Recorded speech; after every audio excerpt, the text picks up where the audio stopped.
எங்கேயாவது தானியங்களை எடுத்துட்டு போறேன். ட்வீட்டி கிளியோ காட்டுல கிடைக்கிற மற்ற தானியங்களை எடுத்துட்டு வீட்டுக்கு பறந்து போச்சு. தூரத்துல தன்னோட அம்மா பறந்து வர்றத பார்த்த குழந்தைங்க ரொம்ப சந்தோஷப்பட்டாங்க. மாம்பழங்கள் எங்க? நீங்க மாம்பழங்கள் கொண்டு வரேன் தானே சொன்னீங்க? ஆமா, ஆனா அந்த மரத்துல ஒரே ஒரு மாம்பழம் மட்டுமே தான் இருக்கு. மீதி எல்லாம் பச்சை மாங்காயா தான் இருக்கு. அந்த மாம்பழம் கொஞ்சம் கர்ப்பமா இருக்கு. அதனால என்ன பறிக்க அனுமதிக்க மாட்டேங்குது. கொஞ்ச நாள் கழிச்சு உங்களுக்கு நிறைய மாம்பழங்கள் கொண்டு வந்து தரேன் அப்படின்னு ட்வீட்டி கிளி சொன்னதுமே அந்த குழந்தைங்க அந்த தானியங்களை சாப்பிட ஆரம்பிச்சிச்சு.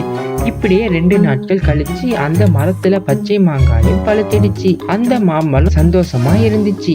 ஏய் பழுத்த மாம்பழமே, நீ பழுத்து 3 நாட்கள் ஆகிவிட்டது. இன்னும் சில தினங்களில் போனால் உன்னோட அழகும் சுவையும் மாறிவிடும். பிறகு எந்த பறவைகளும் சாப்பிட மாட்டார்கள். நீ பெரிய பறவைகளுக்கும் அழகான பறவைகளுக்கும் காத்திருக்காமல் பசியோட